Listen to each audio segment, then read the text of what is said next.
Good morning, everyone. Let us talk about some issues that are related to our lesson for today, which is the global demography.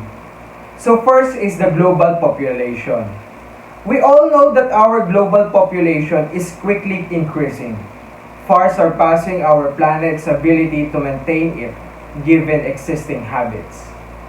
The continuous rising of our global population linked to a variety of detrimental or tending to cause harm related to three another issues: environmental, gender inequality, and humanitarian issues. To easily understand the topic, we write a quotation to best describe and explain the main points of every issue and how they are related. First is the global population. Let us make this world a better place, not a crowded one. In humanitarian issues, rapid population growth is a challenge multiplier. In environmental issues, population increases, Earth's resources deplete more rapidly. And lastly, in gender inequality issues, women are denied opportunities like education because of their gender, so their fertility rate tends to be higher. Why did I say those quotations? Come on and let's discuss it. According to United States Census Bureau on January 2023, the Earth's current population is almost 7.6 billion people, and it's expanding. It is expected to surpass 8 billion people by 2025, 9 billion by 2040, and 11 billion by 2100. The first question is, how global population can cause to the environmental issue? The interconnected problems of population growth and environmental issues seem overwhelming. More people require more resources, which means that as the population increases, the Earth's resources deplete more rapidly. The result of this depletion is deforestation and loss of biodiversity as humans strip the resources to accommodate rising population numbers. The use of resources and the impact of environmental issues are not equal around the globe. People in developed countries require substantially more resources to maintain their lifestyles compared with people in developing countries.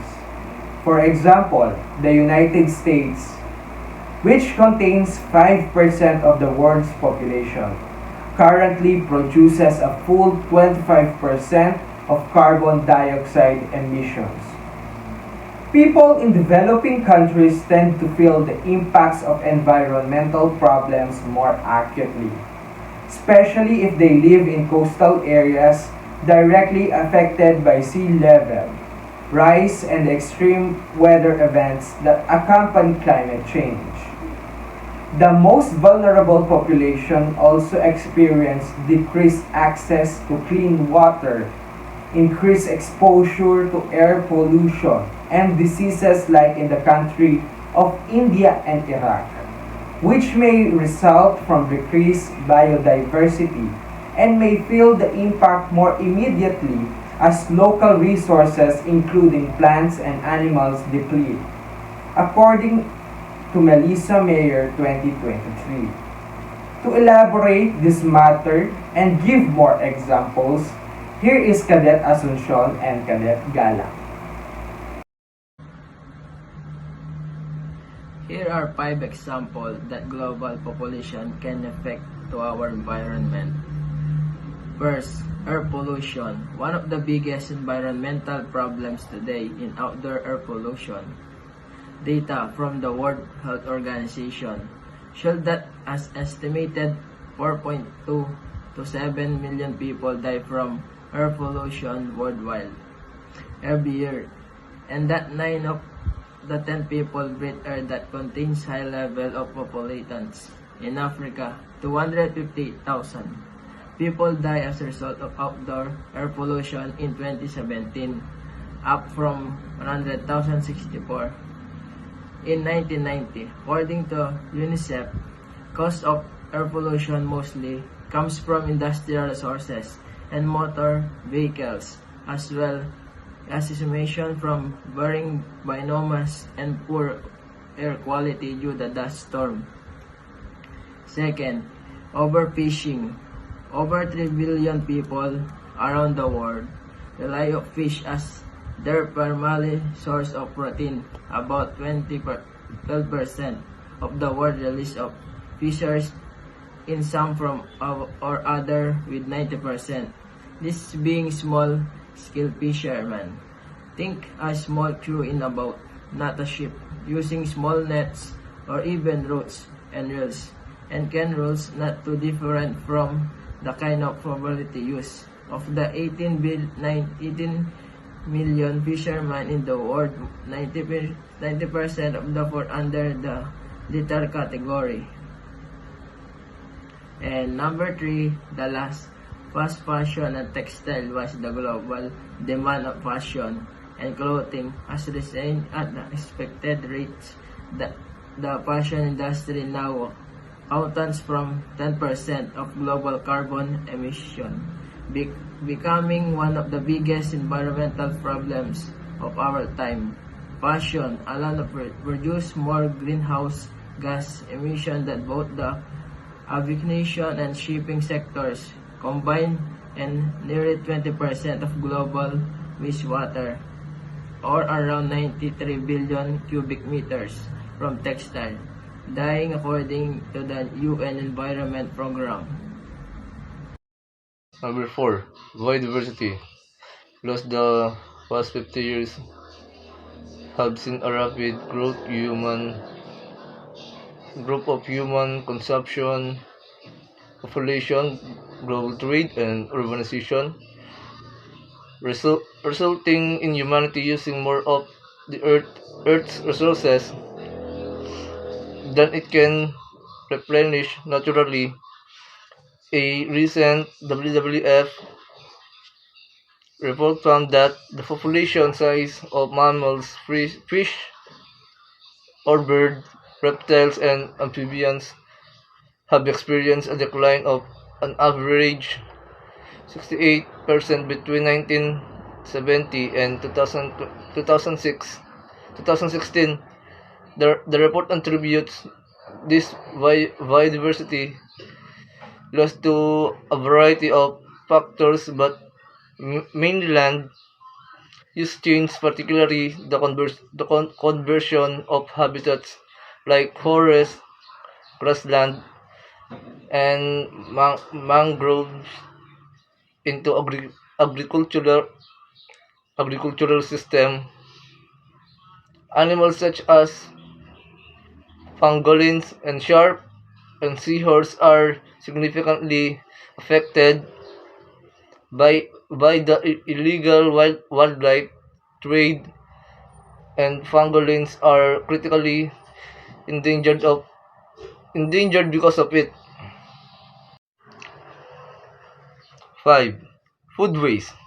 A third of the food intended for human consumption, around 1.3 billion tons, is wasted or lost. This is enough to feed 3 billion people. Food waste and loss accounts for a third of greenhouse gas emission annually. If it was a country, food waste would be the third highest emitter of greenhouse gases, behind China and the US food waste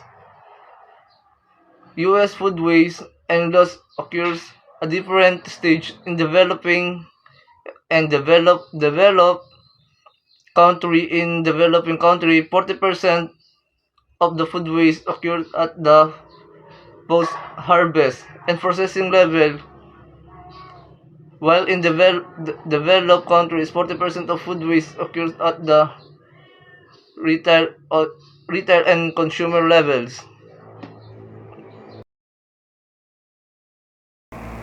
Second point is how global population related to humanitarian issue. According to Population Media Center in 2020, the global population grows by over 220,000 individuals every day. This rampant growth is a humanitarian crisis that hurts people on many levels. In Niger, for example, the current population of around 24 million is projected to grow to over 164 million in just 80 years. On an individual level, millions of women around the world are currently unable to attain reproductive autonomy. When women cannot determine whether and when to have children or how many to have, their quality of life and their economic prospects suffer. Population growth is also a humanitarian crisis in terms of availability of natural resources.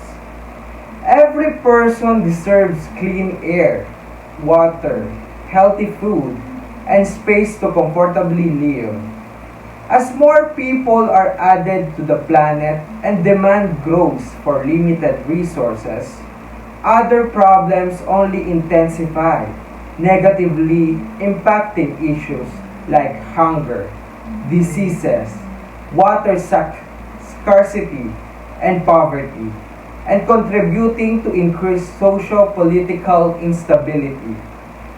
As the Population Institute explained in February 2023, in effect, rapid population growth is a challenge multiplier, and for many developing countries, the challenges are formidable. To more information about humanitarian issue, here is Cadet Mandawe. So, thank you, Cadet Neneng. So, here's the topic about or connected to the population growth. What is humanitarian crisis? First, let's get on the same page with one key definition. The United Nations Office for the Coordination of Humanitarian Affairs, or OCHA, January 2, 2023, define a humanitarian crisis as a regular event or a series of events that are threatening in terms of health, safety, or well-being of a one community or even a large group of people. Many humanitarian crises today involve some degrees of international conflict. But as we see in these years, that's one possible factor of many. Here are some examples that will be given by the latest issues in 2023. First example, Horn of Africa. The current crisis in the Horn of Africa has left 36.4 million people across Ethiopia, Kenya, and Somalia in need of urgent humanitarian assistance. 5 consecutive failed rains has left the region facing the worst droughts in 4 decades. An extreme level of hunger. The next rainy season beginning in March of 2023 is also expected to be failed. So, how did it get so bad? The Horn of Africa crisis is an example of what happened when early warning signs are ignored or ongoing emergencies remain unresolved. For many in this region, the large droughts are just one several issues that taken together have delegated crops, livestock, income, and food security for decades. Somalia has faced a cycle of crises that touches on violence, displacements, hunger, and climate change. A lack of response from the international community has left the current emergency across these 3 countries underfunded. So, for the second example is Democratic Republic of Congo. Increased violence in 2002 has added to a series of emergencies that make up a decade-long humanitarian crisis. In the Democratic Republic of Congo, 27 million Congos required humanitarian assistance, nearly a 38% increase in need compared from the 2021. So, how did it get so bad? Or why it's so bad on this issue? Like other countries on this list, the recent history of the Democratic Republic of Congo has seen oppression, neglect, and unrest. The country suffered especially under Belgian colonial rules in 19th century and was set up for a failure when it gained independence in 1960. Even with the peace official declared, violence has not gone away. Outbreak of armed conflict have been triggered by the lands, natural resources, and ethnic dispute. So, for the last example is Yemen. The Yemeni civil war has, according to one of UN estimate, has left nearly 80% of the country's population in need of some form of assistance and has damaged food system, local infrastructure, and economy and education. Prospect 29.6 million people requires humanitarian assistance. 12.9 million are children. So half of it is children. Especially as we know that children are the next generation of the nation or country. But on this country, Yemen has 12.9 million children are affected by humanitarian crisis. So how did it get so bad? Violence in Yemen estimated sharply in March 2015. Escalating unemployment and food security, also insecurity for civilians. The destabilizing effect on this conflict has also made it that much harder to get humanitarian aids into the country. So, as we can imagine that this country has so many violence every places because of the civil war. So, the aids from the other countries or UN are hardly proceed to the location due to the violence of the issues of civil war. So many places on the Yemens are maybe hijacked or barricaded by the other civilians or people. So that's it for the humanitarian crisis. Thank you. Another example, the increased demand for foods, water, housing, energy, healthcare, transportation, and more.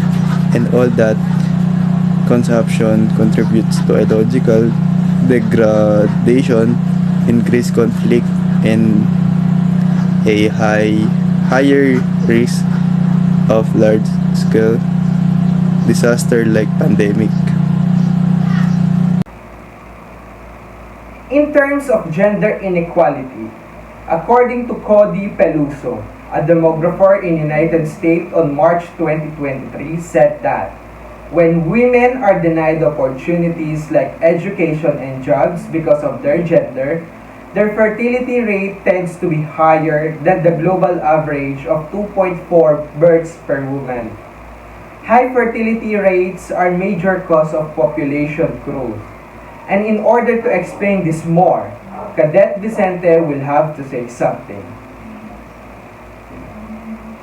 Hi, I'm Cadet Vicente. My report is all about gender inequality. The nation with the highest fertility rates are located in sub-Saharan Africa and included Niger, Democratic Republic of the Congo, Mali, and Chad.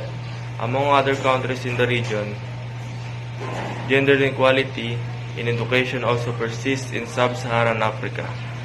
as well as in some areas of Middle East and Southeast Asia, gender inequality in general, including within the educational system, also exists in the United States. Gender inequality exists around the world. Inequality for women does not exist in only one place. At one time, it exists everywhere, all the time. In some places, girls are not only denied educational opportunities, but are actively prevented from attending school by kidnapping and intimidation. In 2021, hundreds of girls were kidnapped from their boarding school in Nigeria at gunpoint. Poverty can also prevent girls from attending school. They are often needed to help with the chores at home, to work for younger siblings, or to earn money for the family. Of course, widespread poverty also means that many governments are unable to adequately fund public education for both boys and girls. Since inception, Population Media Center has been working on changing behaviors around child abduction. Taboos around menstruation, some form of which is seen globally, also cause many girls across the world to miss school or even drop out completely when they have their first menstrual period. That's why Population Media Center partners with organizations like UNICEF to break taboos. Thank you. Thank you, Cadet. Overall, it may be said that the rise of our global population is very alarming on our environment, culture, and even to our economy. Our resources are decreasing. Land masses are being filled up by infrastructures such as houses. Infectious diseases start to spread easily. There will be rise of illiterate people due to poverty. And lastly, the worst scenario is that the economy of overpopulated countries will fall. And to avoid those things, let us make this world a better place, not a crowded one. Thank you for listening. We are the Group 2 and we hope that you learned something. Good day.